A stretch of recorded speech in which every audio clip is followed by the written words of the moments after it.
Welcome back to the road. Today we're heading to southern Belgium, to the historical city of Mons. Perched near the French border, Mons has always been a place of importance. Its roots go back to Roman times, when it was a small settlement on a hill. Mons actually means mountain in Latin. But the city really took shape in the Middle Ages, becoming the capital of the county of Hainaut and home to noble families, scholars, and artists. Over the centuries, Mons has seen it all: medieval wars, Spanish rule, French revolutionaries, even battles during both world wars. And through it all, it held on to its character.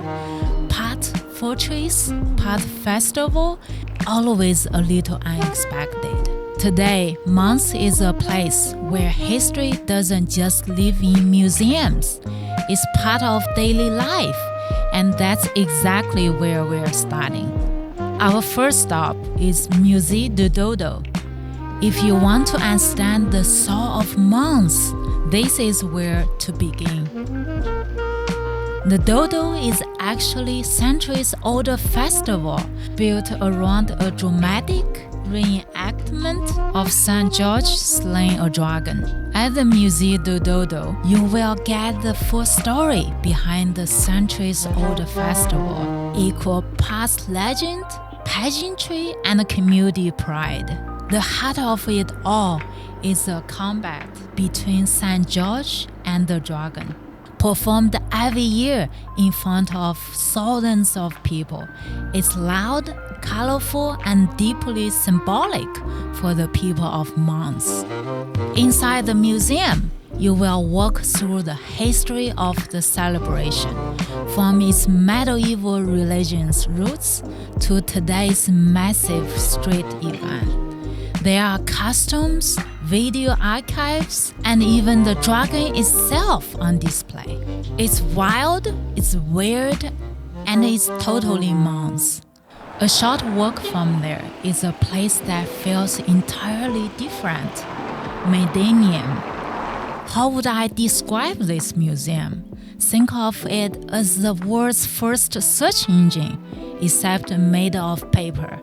Created in the early 1900s by two Belgians who aimed to catalog all human knowledge using index cards and a universal filing system. It's a fascinating look at how people once imagined organizing the entire world's information long before the digital age. Visionary, a bit eccentric, but utterly beautiful. The Mandanium holds a fascinating collection of archives, posters, and early data visualization. Our next stop is Van Gogh Museum, and yes, Van Gogh lived here briefly, but meaningfully. Not far from Mons city center, you will find the modest Van Gogh House, where the artist stayed in 1879 while working as a missionary. It was before he ever picked up a paintbrush, but it's clear this period shaped his emotional and creative world.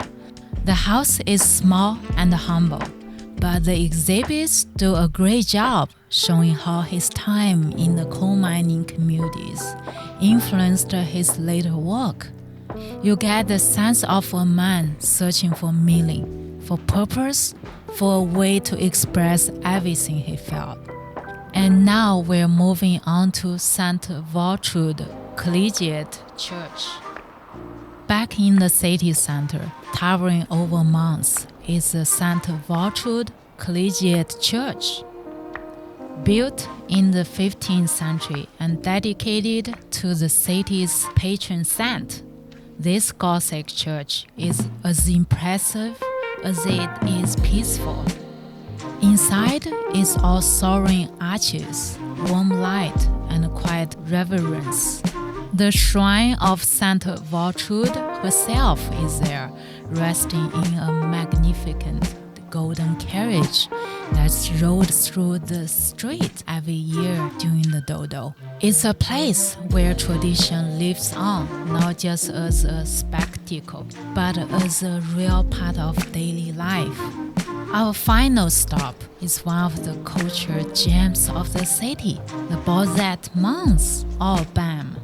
This museum blends classic and contemporary, hosting everything from 20th century masters to cutting-edge modern exhibitions. The building itself is sleek and modern, a nice contrast to the older parts of town. Inside, the galleries are thoughtfully curated, often with an international twist. The museum hosts major temporary exhibitions featuring internationally renowned artists. Names like Van Gogh, Keith Haring, and Andy Warhol have all been spotted here, alongside a permanent collection that includes Belgian painters, sculptures, graphic works, and multimedia installations.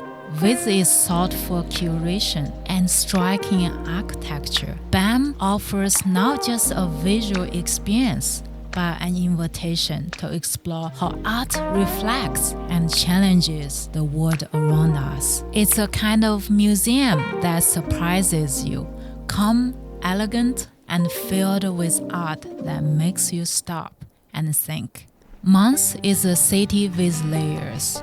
You can see the tradition and rebellion, sacred spaces and creative sparks, and a quiet pride that pauses through every square and alleyway. From ancient rituals to radical dreams of knowledge, from Van Gogh's quiet room to the bold lines of BAM, Mons is full of contrasts and full of heart. I hope you enjoy this visit to Mons, Belgium. Let us know in the comments which stop stood out to you. Or share your own Mons story if you have been here. Thank you for watching. See you next time.